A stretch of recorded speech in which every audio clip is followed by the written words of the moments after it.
Okay, let's get started. We've got a lot to cover today. So your homework is due, homework 7 is due now. You can pass those forward.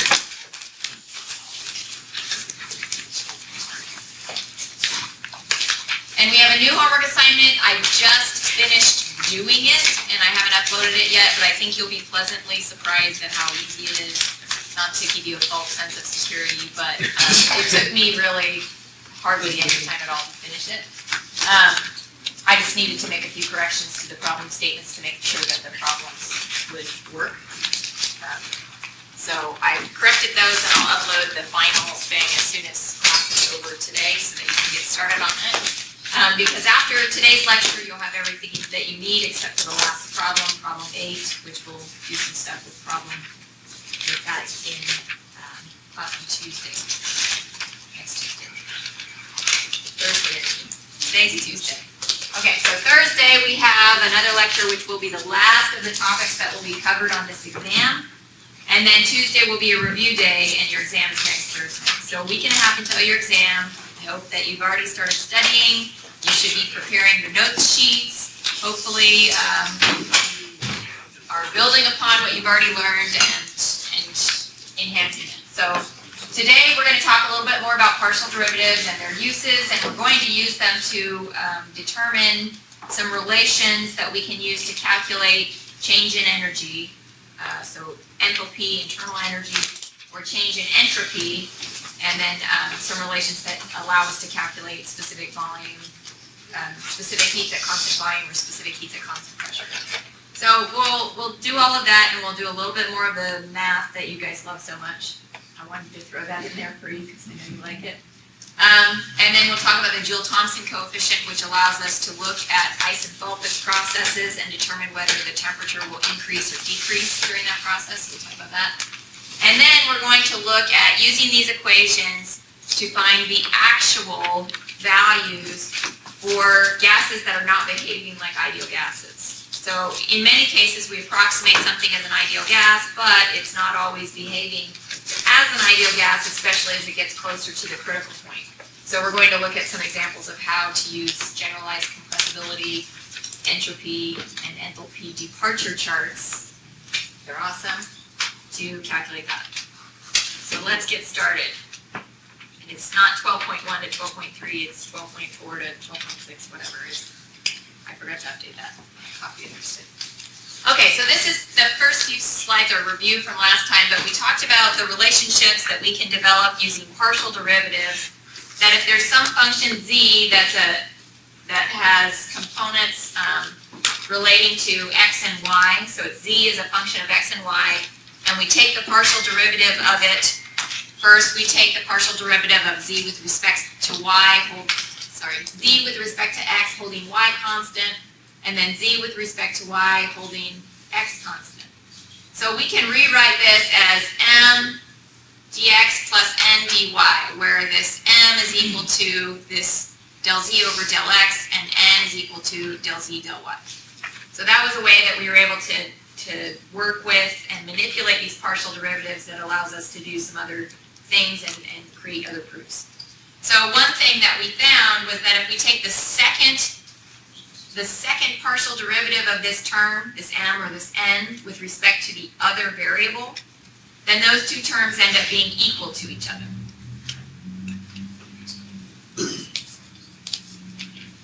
Where this relationship allows us to do some useful things is when we apply it to the Gibbs equations, and then we come up with the Maxwell relations. So these equations on the left are the Gibbs equations, and then applying this principle to those Gibbs equations by taking partial derivatives and then the second partial derivative, we come up with these Maxwell relations. And these are very useful to us because many times in our equation we'll have something that's like del S del V with respect to T. Well, it's difficult because we don't have a functional relationship for entropy in terms of specific volume and temperature. But maybe we do have an equation that tells us how pressure varies with temperature and specific volume. So rather than trying to find some relationship for entropy, we can instead use this relationship for pressure, temperature, and specific volume, And by calculating that partial derivative, then we can actually figure out what the entropy change will be. So these Maxwell relations are very useful to us, in particular when we're calculating entropies. If you remember from long ago, the state postulate allows us to fix a state. Okay, it's also very useful to us when we're analyzing these systems, because we know that if we can fix a state with two independent intensive properties, then we should, in theory, be able to calculate all of the properties of the state. Okay, so if we only need to know two and the rest are fixed, then there should be some way for us to use equations to determine all of those other property values. So deriving these property relations using partial derivatives helps us to find the changes in property values that aren't already given. So we could go to the tables and look things up, or we can have an unknown substance, which is a combination of different gases or different liquids, and there isn't a table for it, right? So we need to somehow figure out a way that we can calculate these things or run experiments to determine these things. Okay, so any actual property values that are at a state can be determined using these relations that we'll work on in this next section of the class, but we have to have a reference state in order to determine the actual values, because as we're looking at partial derivatives, we're always looking at a change in something. So a change in pressure, a change in specific volume, or a change in temperature. So it's very easy to calculate the difference between two states, but if we want to find the actual value at the state, we have to set a reference point. And in many cases, the reference point is just absolute zero or zero pressure.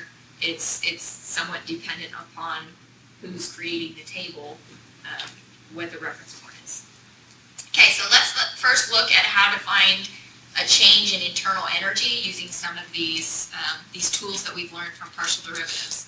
So if we assume that we have internal energy, which is a function of temperature and specific volume, so we've just arbitrarily chosen two independent intensive properties, temperature and specific volume, so we can just rewrite in the general form of a partial derivative some equation for du.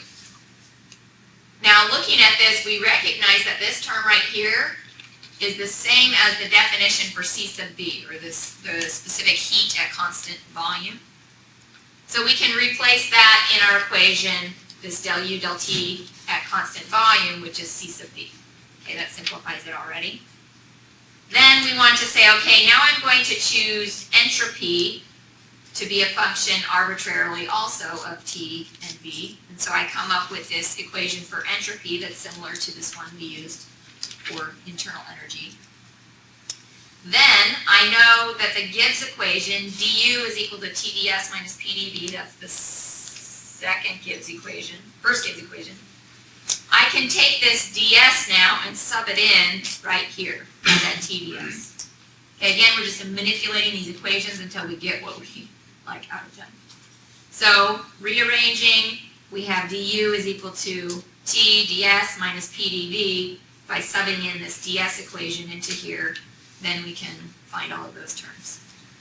Okay, now remembering from a couple of slides ago that m is equal, or the partial of m with respect to x is equal to the partial of n with respect to y, right? So we're saying that these terms have to be equivalent. Well, we can say the same thing here, where if we compare these two equations, that du is equal to something times dt plus something else times dv. So we can say that C sub V over T is equivalent to this term here, this del S over T.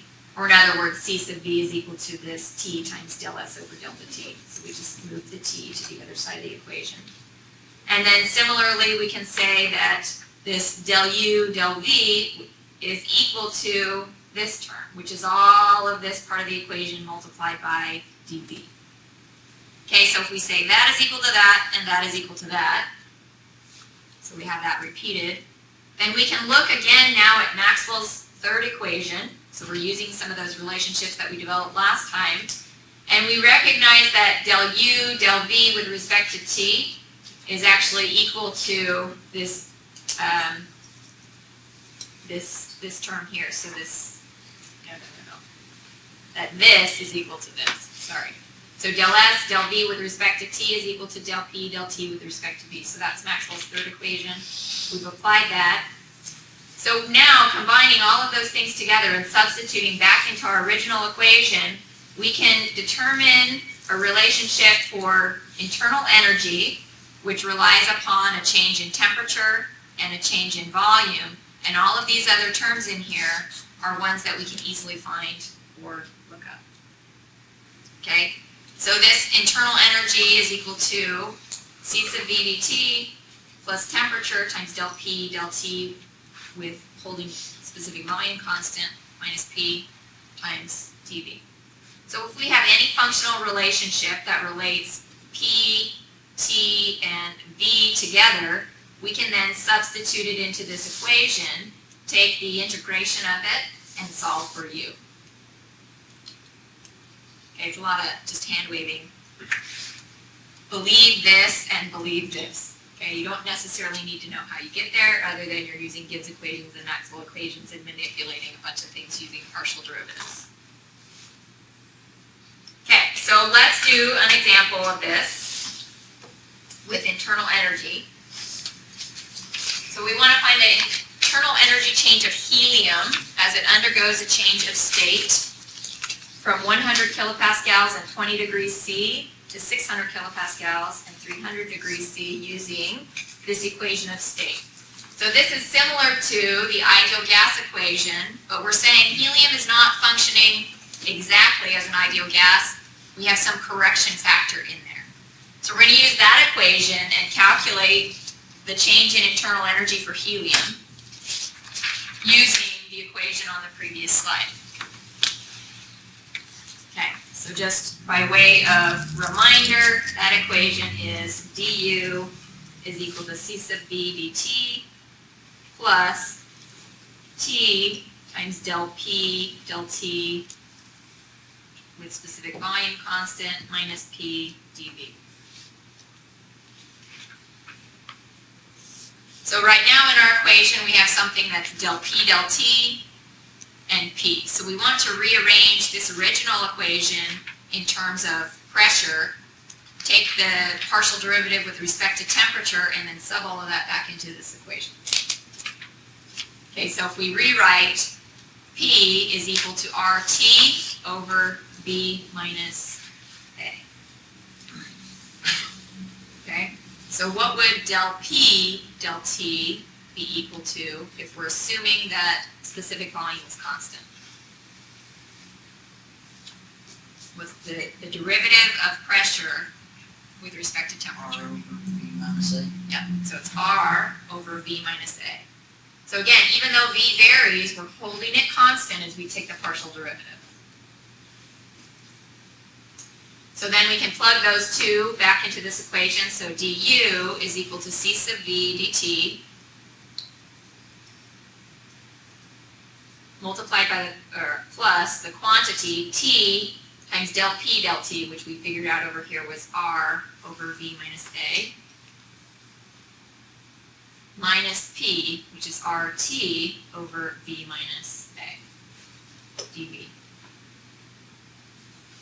Okay, now you might notice that T times R over V minus A minus R times T over V minus A cancels out.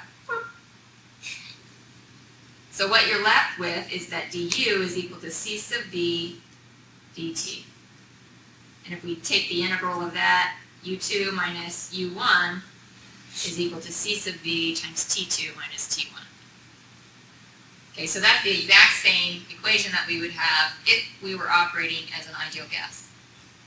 So that tells us that this correction factor doesn't affect our change in internal energy. So even though this gas is operating slightly different from an ideal gas, it's not affecting how our internal energy changes over the course of the... Okay, so we can look up C sub V for helium is 3.1156 kilojoules per kilogram Kelvin, and then we multiply by T2 minus T1. And in this case, because it's a temperature difference, we don't have to necessarily convert into Kelvin. So it's 300 minus 20 degrees Celsius or Kelvin. It's the same. So we find our change in internal energy is going to be equal to 872.4 kilojoules per kilogram. Okay, so if we wanted to compare the result to the value we would obtain using the ideal gas equation, we could go through the same process where P is equal RT over V, and del P del T is equal to R over V. And if we sub that back in here, we get the exact same result, that du is equal to C sub V dt. So it's the same as the ideal case. Okay, any questions on using this? So it takes some work to get there, getting the partial derivatives. But once we have this base equation, this equation for du, it's just a matter of using your equation of state and plugging things in. And it's actually quite easy once you're already there. Yes? So the example, like, the only thing that matters that equation gives is like the 100 kPa, then 20 degrees, 600, and 300. And the 0.01, all that's just there for the heck of it? Well, it's not just there for the heck of it. This, I mean, you could determine, instead of internal energy change, if you were determining some other change, this may come into play. But for internal energy, it doesn't affect it. So this offset cancels out, essentially, when you're looking at a change in internal energy. So it doesn't show up. Okay. But it may in some other things you were calculating, like pressure or whatever. Okay, so now we're going to do the same thing to enthalpy that we did to internal energy. So we're starting out with a base equation. We're assuming that enthalpy is a function of temperature and pressure. So we write the partial derivative of that function, and we notice that this term here is the same as the definition for C sub P. So we sub in C sub P here to this part of the equation. So dH is equal to C sub P dt times del H del P del T dP. Okay, so we're going to do the same thing where we find entropy as a function of T and P, and we write the partial derivative of entropy as it relates to temperature and pressure. Then we take the second Gibbs equation and we plug this whole term in right here. Okay, so we've substituted everything in there, and then when we compare back to our original our enthalpy equation, then we see that C sub P over T is equal to del S over T, and that del H over P is equal to T del S over del V plus specific volume. Okay, so again, we have these two terms. Go to the next one. These two terms again. We're going to apply Maxwell's fourth equation now because we recognize that this del S del V with respect to holding T constant is the same as this negative del V del T holding P constant. So that comes from Maxwell's fourth equation. We sub that in, combine, put everything back into the original equation. So we come up with this relation for enthalpy that looks similar to what we found for internal energy or change in internal energy. But in this case now we have a dP here, whereas with internal energy we had a dV. And this term inside the brackets is also slightly different too. So we can do an example of that. We can also recognize that once we find internal energy or enthalpy, it's very easy to find the other one by just applying this relationship. That we wouldn't have to go through the process twice, right? So if it's easier for us to take the partial derivative with respect to if it's in terms of specific volume, when we rewrite our equation of state, if P equals something, and we can rewrite it as V equals something by just rearranging either way, right? So like PV equals RT, we could write it as P is equal to RT over V, or we could write it as V is equal to RT over P.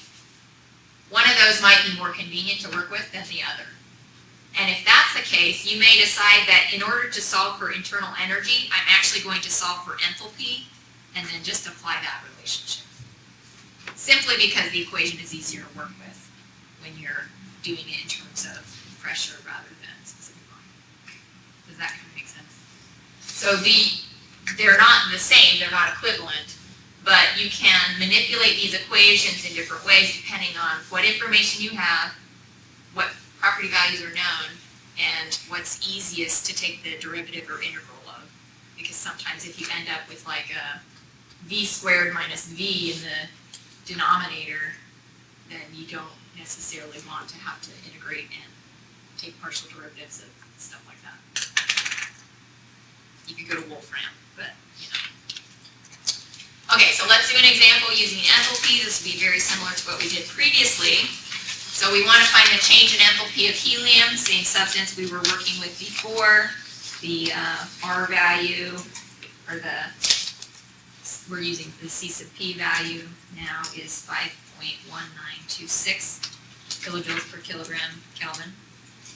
Okay, so the equation for dH is equal to C sub P dt plus this quantity V minus T del V del T, holding pressure constant, multiplied by dP.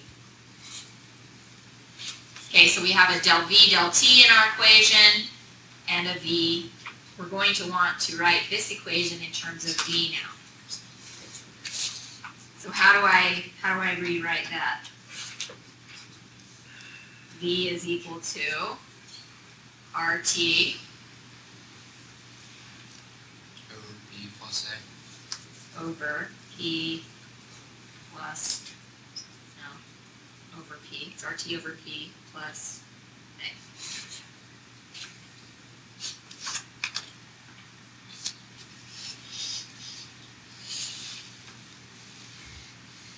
Okay, so if we take the partial derivative of specific volume with respect to temperature, we get what?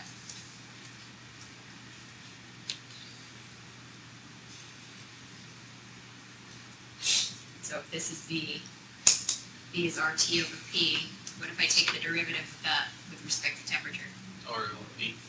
Just R over P, and we're holding P constant, right? Okay, so A goes away, we don't see that term again.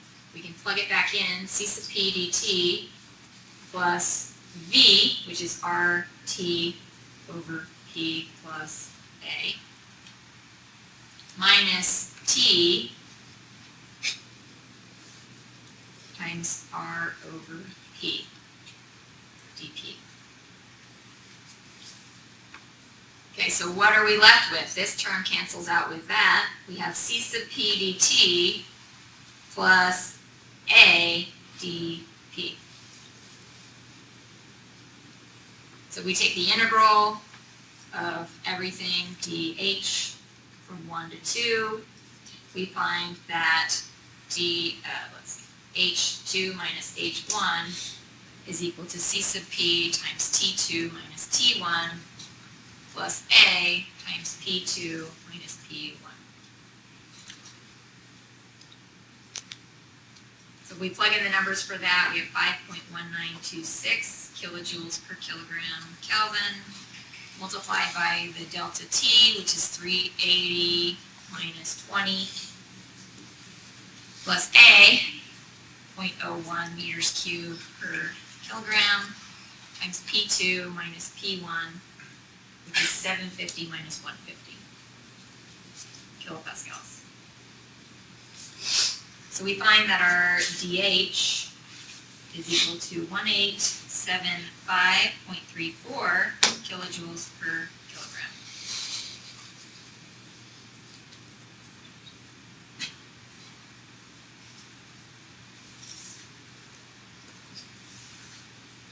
Okay, now we want to compare it to using the ideal gas equation of state. So how would this change? Well, V is equal to RT over P, and del V del T is equal to R over P for the ideal gas case, right? So if we plug that into this equation, that's going to cancel out with that, and the A was never there to begin with, so dH is going to be equal to C sub P dt for an ideal gas. And if we plug in the numbers for that using the same C sub P, but now we're just worried about the delta T, and we get 1869.34 kilojoules per kilogram. Okay, so 1875 versus 1869.34.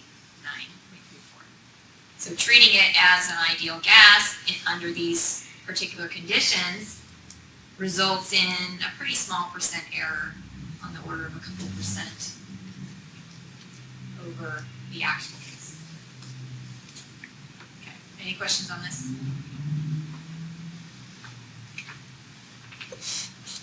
Are you guys following along? Yes. I hope so. So will the equation have to be given every time? You will have to know somehow the functional relationship, yes. Because otherwise you have nothing to manipulate and integrate and take the derivative of. Yes. Are the CP and CB values for helium in the book? Yes. The same somewhere? Yeah, table A1. So the P times V minus A equals RT, that's just a very generic equation that we have to know. No. No, you don't have to know that equation. So it's just some equation. Oh, okay. Yeah, it's just some equation for a gas that's almost an ideal gas, but it's not, Okay. right? So it's like an equation with a correction factor. Yes. How do you keep getting the second number? So I understand how you get the DH 1875, but how did you get that other equation? This one? How did I get that equation, or how did I get the answer? Yeah, how did you get like that equation and the answer? Like how did you get that 1869? Okay. Can I erase some of this other stuff? Yeah, that's fine. Okay.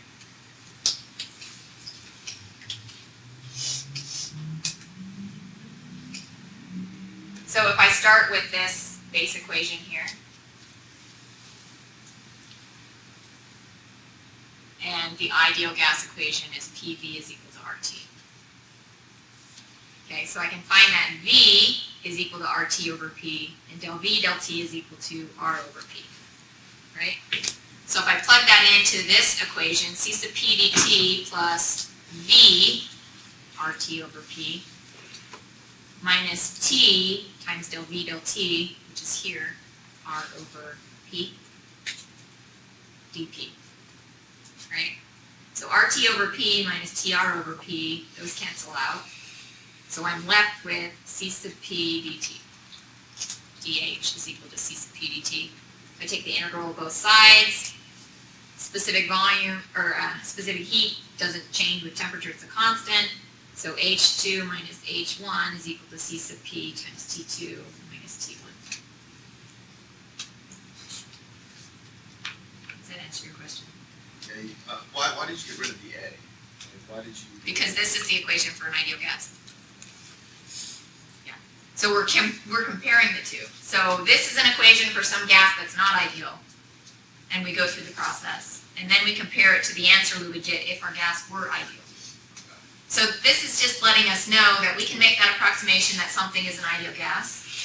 But depending upon whether or not it actually behaves like an ideal gas, we may have some error. So this is an alternate way, if we know the functional relationship, that we can calculate a change in internal energy and not treat it as an ideal gas, treat it as some other gas, an actual gas, and then we can find the actual change in internal energy rather than relying upon that assumption anymore. Does that make sense? Okay. Any other questions on this example? Okay, so let's do it with entropy. Woo-hoo! So we have this entropy as a function of temperature and specific volume. We write the generic form of that equation. Now we can replace this with C sub V over T, and this comes from some of the stuff we did in class last time that we found that those two terms were equivalent. And we replace this second term with Maxwell's third. So we've jumped through some steps, but you get the point, right? So ds is now equal to this relationship. We can use it in integral form. But we have multiple equations for ds, so if we think of it in terms of temperature and pressure instead, then we can write the partial derivative of entropy with respect to temperature and pressure. And then using this C sub P over T is equal to that. That was something we found previously. And Maxwell's fourth equation, then we can come up with an alternate expression for the change in entropy. So you would use one or the other depending upon which was easier for you to calculate. So if you had some equation that is very easy to take the partial derivative of pressure with respect to temperature, you would use it. But if it's easier to use it in terms of specific volume and take the partial derivative of specific volume with respect to temperature instead, then you would use the second version of the equation. They will give you an equivalent result. It just one may be easier to use than the other to get there. Does that make sense? Okay, so let's do an example with entropy.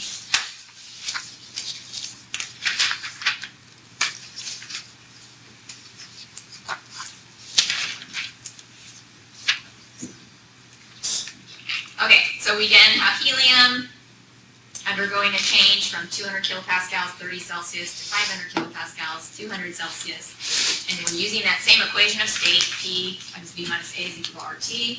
So we want to compare the result to the value using the ideal gas equation of state. So we can start out with ds is equal to C sub P over T dt minus del V del T holding pressure constant dP. From this equation, we can rewrite that V is equal to RT over P plus A, and del V del T is equal to R over P. Right, so if we take the partial derivative of this with respect to temperature, we just get R over P. So we can plug all of that back into the original equation, C sub P over T dt minus this del V over del T, which is R over P dP. So now when we take the integral of all of these things from 1 to 2, we have S2 minus S1 is equal to C sub P, which is a constant, times the natural log of T2 over T1, minus R, which is a constant, times the natural log of P2 over P1. And if we were to go through this same process now, instead of having P times V minus A is equal to RT, if we just said PV is equal to RT, and do the same thing where del V del T is equal to R over P, if we plug that back into this equation, we see that we get the exact same result. The A never comes into play. So we can find S2 minus S1, 5.1926 kilojoules per kilogram Kelvin, times the natural log of T2 over T1. And here's where it is very important to convert now to Kelvin, because when you're taking the ratio of temperatures, it's different than when you're taking the difference between temperatures. You have to be working in Kelvin. So we have 573, okay, 200 plus 473, right, 293. Maybe that was supposed to be 300 Z, I don't know. Minus 2.0769, which is the R for helium, natural log of 600 kilopascals over 100 kilopascals. So we find some value, which is probably different than the one that I wrote on my paper, because I had 573 there.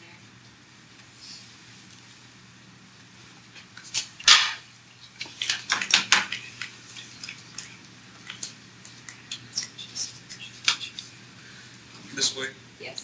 is your T1 supposed to be 303 Kelvin? Yeah.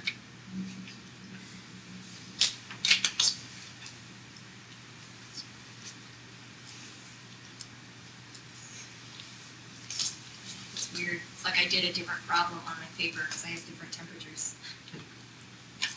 Okay, so let's just cross these ones out. So that makes it easier. We'll call that 573. So this is 300 degrees Celsius and 20 degrees up to -3 and 20 Celsius is what I did on my paper, which is weird. Okay, I'm dyslexic, apparently. So the answer then is -0.2386 kilojoules per kilogram Kelvin.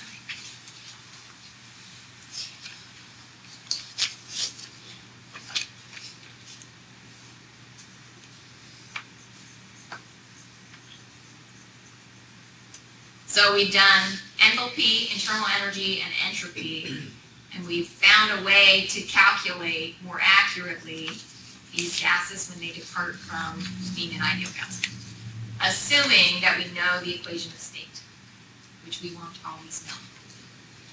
But we'll learn some other ways to deal with it.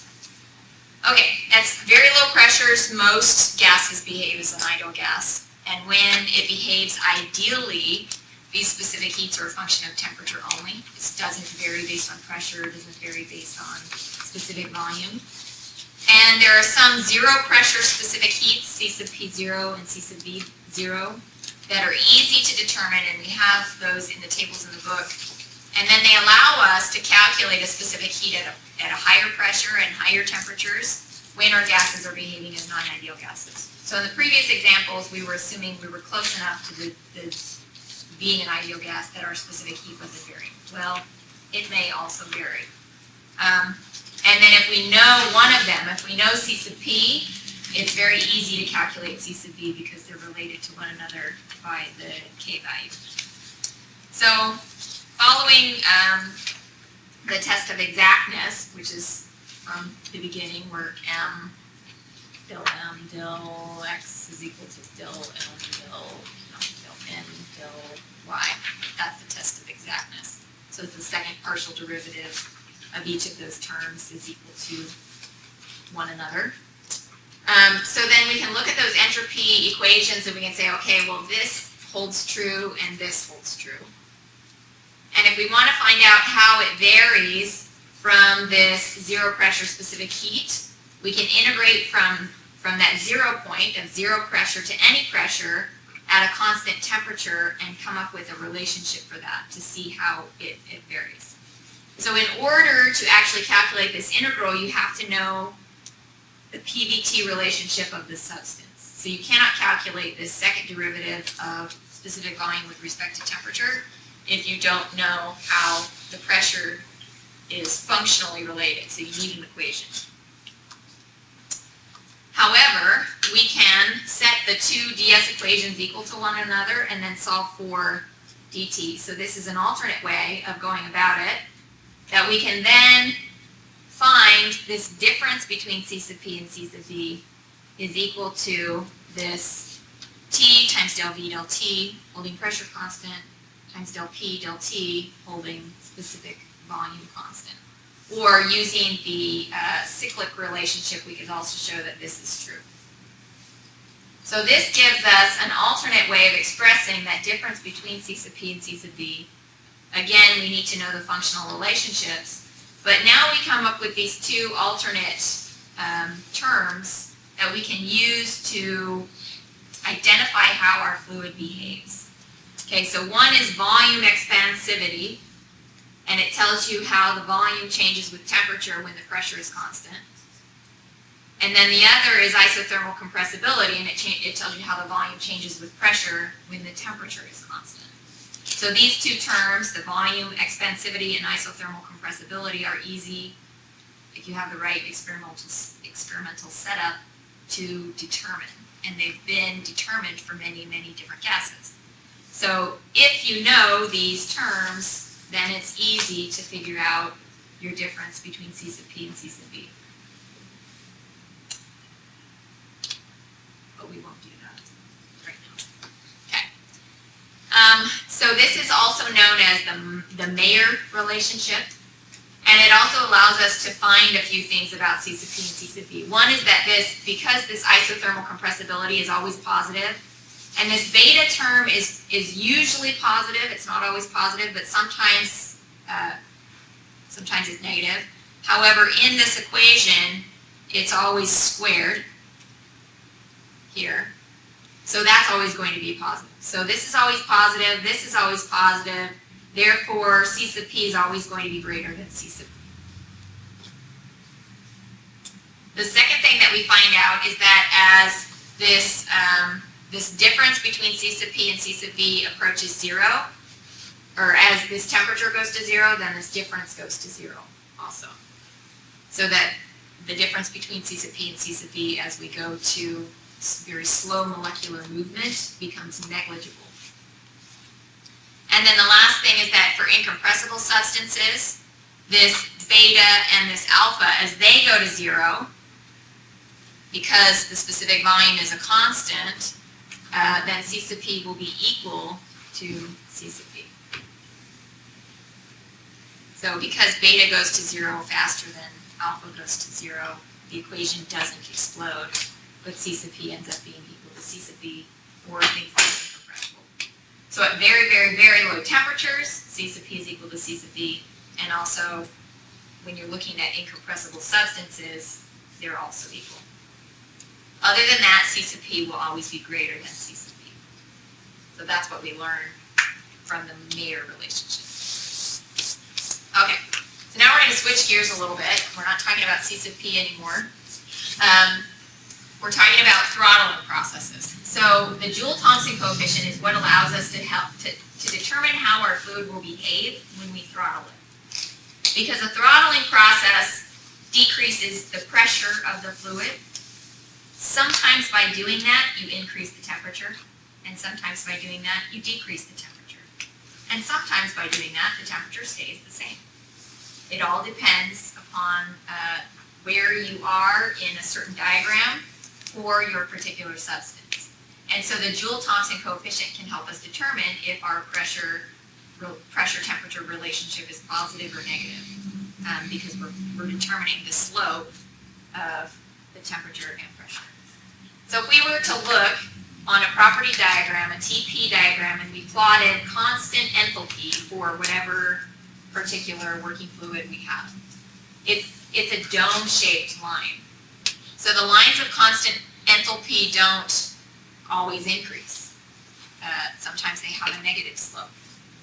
So if we're looking at a process that takes us from here to here, it's always going to be in the direction of decreasing pressure, but from there to there is a decreasing temperature.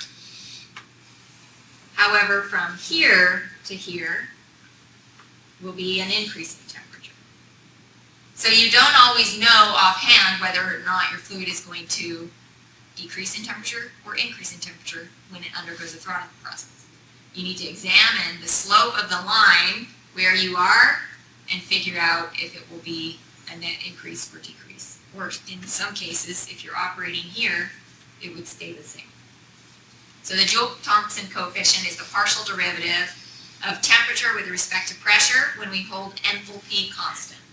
So in other words, we're finding the slope at any point along this dome.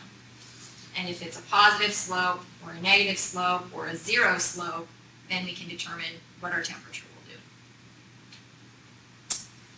So if we plot multiple H equals constant lines, so all of these green lines are H equals constant, then we can see that they have different peaks, right?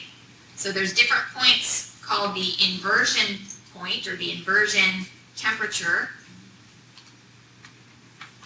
for a constant enthalpy line. And if we connect all those lines together at their peaks, then we find something called the inversion line. Okay? And the inversion line crosses this t-axis at a certain point, called the maximum inversion temperature. So what that tells us is that if we're operating above the maximum inversion temperature, we're never going to get a decrease in temperature as we throttle our enthalpy. And if we're operating above it, then we're always going to have an increase. But anywhere in between, we have to determine if it's an increase or a decrease. So here we could increase or decrease. Here we can only increase. So we can rearrange this equation, this DH equation, when DH is equal to 0, and we find that this del T, del P, with H constant, the Joule-Thomson coefficient is also equal to all of this on this side of the equation.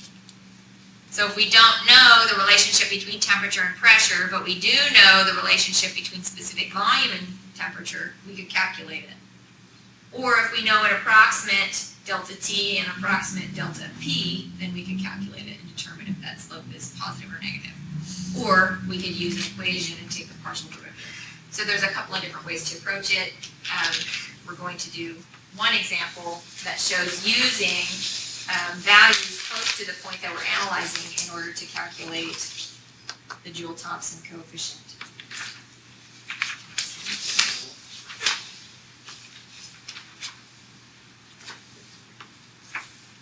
Okay. So we're going to look at two different points, and we're going to find the value of the Joule-Thomson coefficient. So at 3 megapascals and 300 degrees C, we find our enthalpy value is equal to 2994.3 kilojoules per kilogram. So what we want to do is we want to look at a point that's a pressure immediately above and immediately below 3 megapascals. So if we look in our tables, we have to use 2.5 megapascals and 3.5 megapascals. So at 3.5 or 2.5 megapascals and H equals 29943.3, we find that our temperature is equal to 294 degrees Celsius. And at 3.5 megapascals, where our enthalpy again is constant, 2994.3.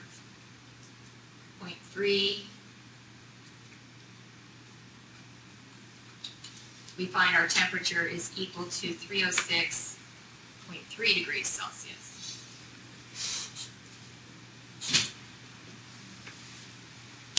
So if we're looking at this on a TP diagram, and if we were to plot that, you don't have to actually plot it, but let's just say we have 2.5 megapascals and our temperature is 294 degrees Celsius. And then we go to 3.5 megapascals and our temperature is 306.3 degrees Celsius. So we can see that our dP dt has a slope in the downward direction. So we can calculate our Joule-Thomson coefficient is equal to this delta T over delta P. So 306.3 minus 294 degrees C over 3.5 minus 2.5 megapascals. So 12.3 degrees C per megapascal will be our Joule-Thomson coefficient, meaning that for every megapascal we decrease, our temperature will also decrease by 12.3 degrees. It's 12.3 degrees Celsius per megapascal. Yes. And the T values come from interpolation. Yes. Yeah, so you go to the table where 2.5 megapascals and you find H equals 2994.3, happens in the superheated tables, and then you determine what temperature that occurs at.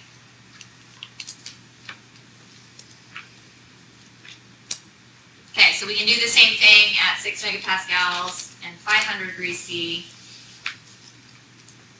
So we find that H is equal to 3423.1. So at 5 megapascals and H is equal to H, we find the temperature is 495.13 C. 7 megapascals, H is equal to H, we find that our temperature is equal to 504.8 degrees C. So the slope will be in the same direction. our Joule-Thomson coefficient is going to be 504.8 minus 495.1 over 7 megapascals minus 5 megapascals. So we find that to be 4.9 degrees C per megapascal. So if we were to plot that, we would find that the slope up here is a little bit more shallow. And we could do that at many, many different points, and we could actually figure out this curve if we wanted.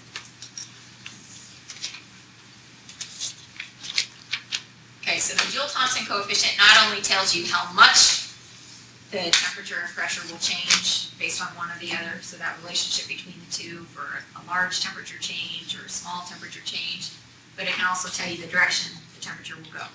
So if it's going to be positive or negative.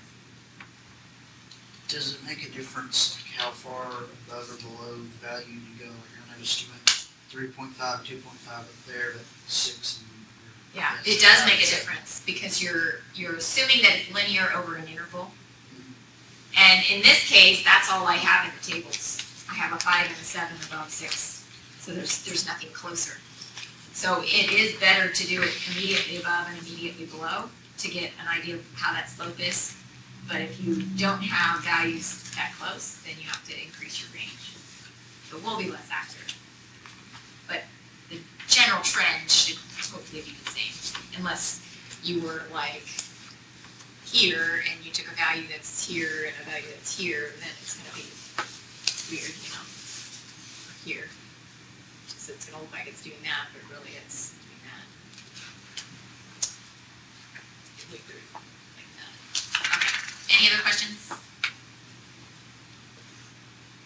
All right. You do well. All right, so we can find the enthalpy change of a real gas another way. And one of the things that we know is that properties are a function of the state and not the process. So when you're at a state, it doesn't matter how you got there. If your temperature and pressure are a certain value, they're that value because of the state that you're at, not the process that you took to get there. Okay, so when we talk about fixing a state using two properties, we don't need to know anything about the process or how those properties have changed with the process. All we need to know is the property values themselves. So if we are undergoing a process from state 1 to state 2, and temperature and pressure and specific volume are related somehow, we don't know exactly that functional relationship. So we say, okay, well, I don't know how that happens. I don't really have a way to calculate that, but what I'm going to assume instead is that I am first undergoing a process that's happening at a constant temperature. Then I'm going to assume I'm undergoing a process that's at a constant pressure. And then I'm undergoing a process that's a constant temperature. So you end up in the exact same spot, but you have an easier way to analyze the end values because you know how to treat an isothermal, an isobaric, and an isothermal process. So this is kind of what we're doing with partial derivatives anyway, is we're holding one value constant and changing the other. So here we're holding temperature constant and changing pressure. Here we're holding pressure constant and changing temperature. And then here we're holding temperature constant again and changing pressure. Okay, so that's kind of what we're doing with these partial derivatives. But this is physically, I guess, an idea of how we get there. So what we can say is that H2 minus H1 is equal to this functional relationship that we came up with previously. Well, we can also say that H2 minus H1 is equal to H2 minus H2 prime plus H2 prime minus H1 prime plus H1 prime minus H1. So you see that that cancels out, and we're just left with H2 minus H1 ultimately. Well, using this little trick or this tool, it allows us then to come up with a way of determining how far off we are from an ideal process. So it's something called the enthalpy departure. where this H2 minus H2 prime, or H1 minus H1 prime, that difference between your ideal value and your actual value allows you to use these generalized charts in order to calculate actual values. Okay, so how do we do that? Well, we've done it previously. If you remember, we said PV is equal to RT. But way back in chapter 3 or 4, we said, well, not every gas is an ideal gas. Some of them behave like PV is equal to ZRT, right? And we use that crazy chart where you have to like use a P sub R and a T sub R and find those values in there. Do you remember doing that? We're doing it again, but now we have an enthalpy departure chart and an entropy departure chart. And the good news about these two charts is they're easier to read than the generalized compressibility chart. So we can say that the actual H2 minus H1 is going to be equal to the ideal H2 minus H1 minus this correction factor. And the correction factor comes from the values that we obtain on the chart. So we can look at it in kilojoules per kilogram or kilojoules per kilomole. And most of the tables in the back of the book, besides air, for any of those ideal gases are in kilojoules per kilomole. So we have to convert using the molar mass. But that's okay, we know how to do that. So let's look at an example of the enthalpy departure chart. So we calculate a reduced pressure and a reduced temperature. So these lines here are all lines of this T sub R. T sub R is equal to T over T critical, and the critical value is given in table A1. P sub R is equal to P over P critical. So let's just assume that we calculated some value for T was equal to 0.5, and for P sub R we got 1.2. Just arbitrary, right? So we look on this chart, we say, okay, 1.2, if that's 2, that's about 1.5, so 1.2 is going to be slightly less than halfway between those two. That's going to be about 1.2. Then we look for the line where T sub R, T sub R is equal to 0.5. So we look in here, okay, T sub R equals 0.5, that happens right there. So we follow it up, we find where we have approximately 1.2 for PR and 0.5 for TR. And then we read this value over here off the chart. So here it looks like it's going to be slightly in between 7 and 7.5. We could call that 7.4, I think. So we find our ZH is equal to 7.4.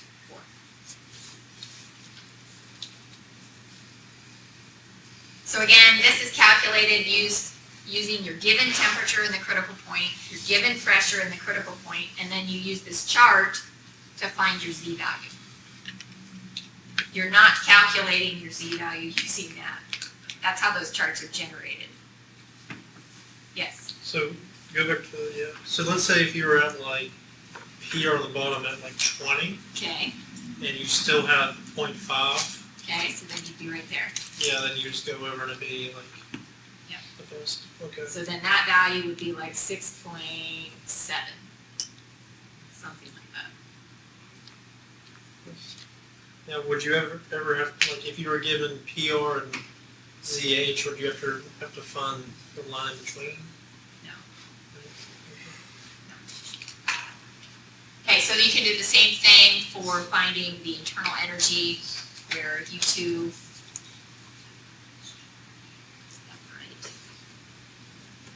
So H is equal to U plus PV. We can rewrite it that H is equal to U plus ZRT. Check the equation. U2 minus U1 is equal to H2 minus H1. Oh, that's right. Okay. So then you use that same enthalpy departure chart in order to calculate internal energy as well. So this Z value that you're finding is based on again, the critical point properties. And then you use your actual internal, or enthalpy for an ideal gas. So now, this is the other Z chart. So that one we didn't look at this time, but it's in there too, A15. And it's harder to read than the other two, which are A29 and A30.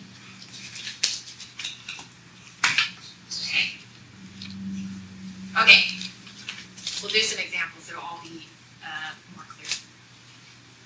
Okay, so we can do the same thing with entropy, where we say, okay, well, this entropy is changing from 1 to 2. I don't really know how to do that, so I'm going to assume that it's a constant temperature, constant pressure, constant temperature process.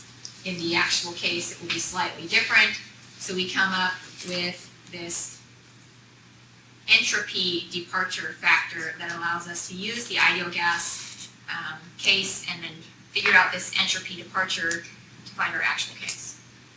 So this chart is very similar.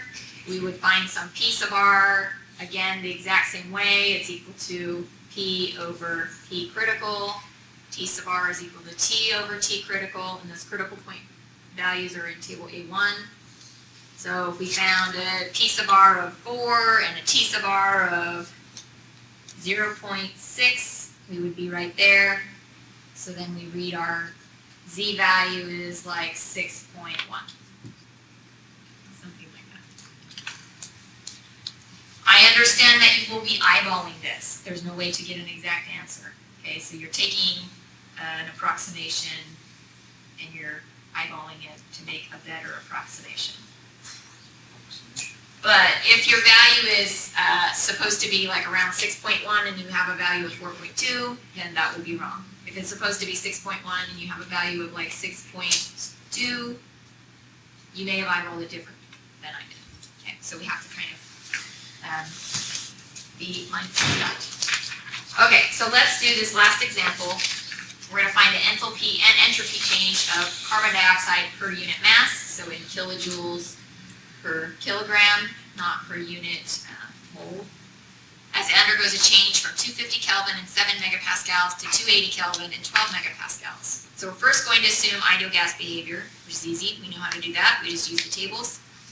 Then we're going to use this deviation factor, or the generalized departure values, in order to see how far it is from ideal gas behavior. So in part A, we're just going to go straight to the tables. So we look up at 250 Kelvin and 280 Kelvin. We find this H bar is equal to 7627 kilojoules per kilomole. And S bar 0 is equal to 207.337 kilojoules per kilomole times Kelvin. And if you remember that enthalpy for an ideal gas is a function of temperature only, but entropy is a function of temperature and pressure. So we're going to have to use this entropy value and plug it into another equation to find the actual entropy value. So we find H2 bar is equal to 8,697 kilojoules per kilomole, and S2 reference bar is 211.376 kilojoules per kilomole Kelvin. For CO2, M is equal to 44 kilograms per kilomole.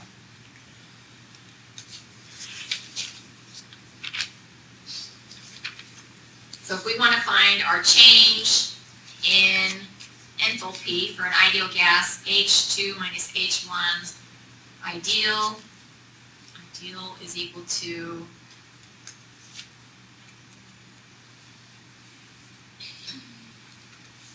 H2 minus H1 over M.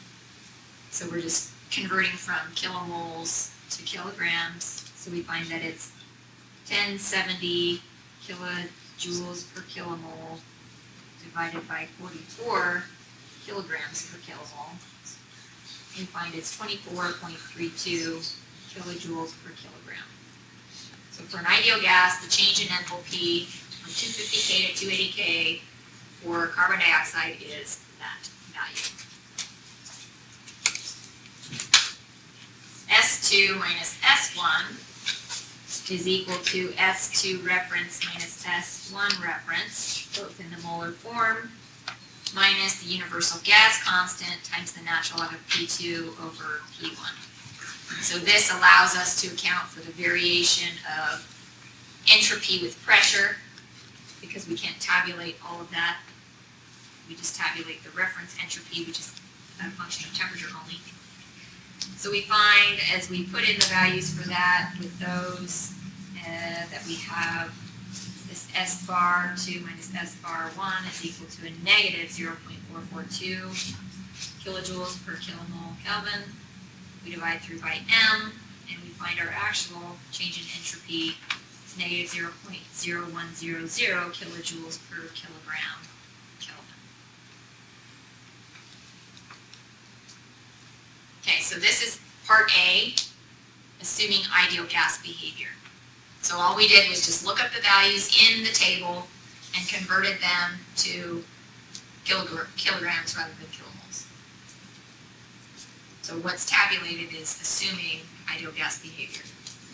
That's S2 minus S1 over N, right?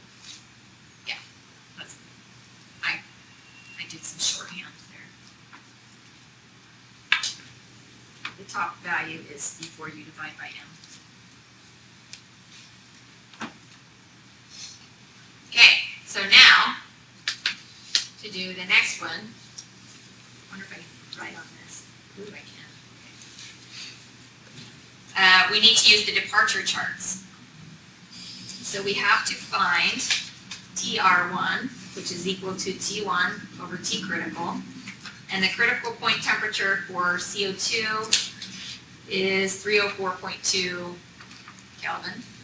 So we find TR1 is equal to 0.822. PR1 is equal to P over P critical. And again, you look those values up in table 1, A1.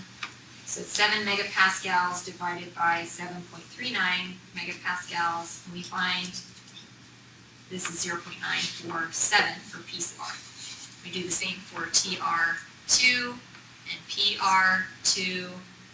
We find those values to be 0.92 and 1.624.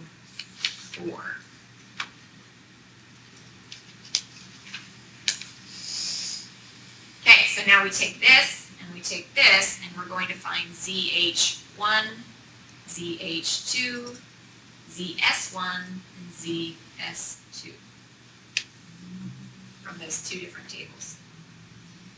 You use the same reduced temperature and reduced pressure, but you use a different table to look up the values. So let's go to the enthalpy table here. Okay, so we have a value of TR1 is 0.822. So one of these lines, 0.85 is there, 0.8 there, somewhere in between those two. And our PR value is 0.947, so it's pretty close to 1. So we're going to look where there's 0.947 intersects with a 0.822. It's going to be somewhere around there. So it's slightly to the left of the 1 line and slightly below the 0.8 line, or about halfway between there and 0.85. So we can say that our value is going to be pretty close to 5.5. Okay, it's somewhere in that vicinity. And if you had 5.48 and 5.53, you know, it's hard to get down to the second significant digit when you're eyeballing it, but do the best.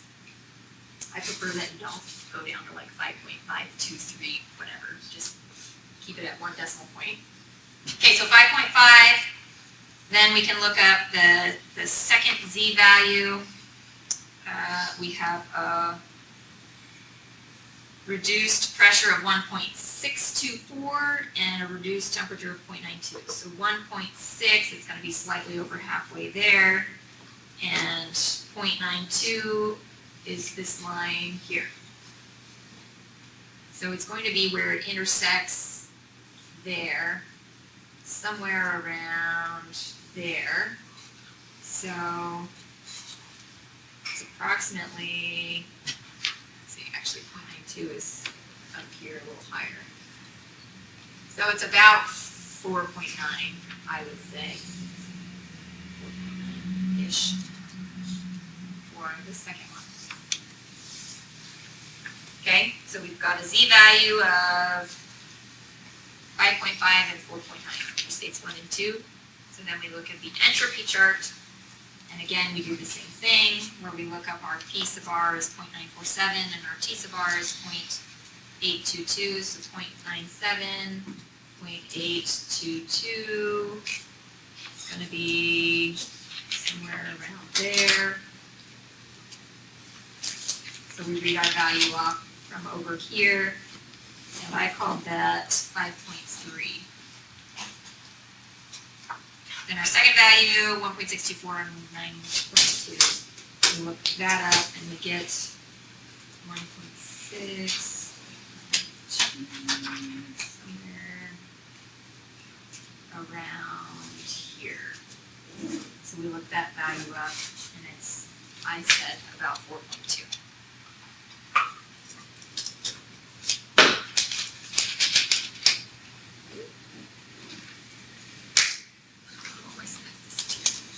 Okay, so then what we do is we say H2 minus H1 actual is equal to H2 minus H1 ideal, which we calculated already, plus R T critical times ZH1 minus ZH2. And we estimated ZH1 to be about 5.5 and ZH2 to be about 4.9. Similarly, S2 minus S1 actual is equal to S2 minus S1 ideal plus RT critical times ZS1 minus ZS2. And you could also put a minus RT critical ZS2 minus ZS1, their equivalent. So we found ZS1 is 5.3, ZS2 is about 4.2. So we calculate our actual values, we get 58.8 kilojoules per kilogram. That was compared to 24.32. And we get 0.198 kilojoules per kilogram Kelvin, which was compared to a negative 0.01. So our entropy actually increased because we don't have an ideal gas. And that's an important distinction, even more so than the quantity, is knowing that your entropy is increasing rather than decreasing. Okay. So the examples will be scanned and in the notes online. If you have any questions on the homework, please send me an email. And please don't wait till the last minute and start studying. See you on Thursday. You said this is the last lecture that will be on this test? No, the Thursday lecture will also be on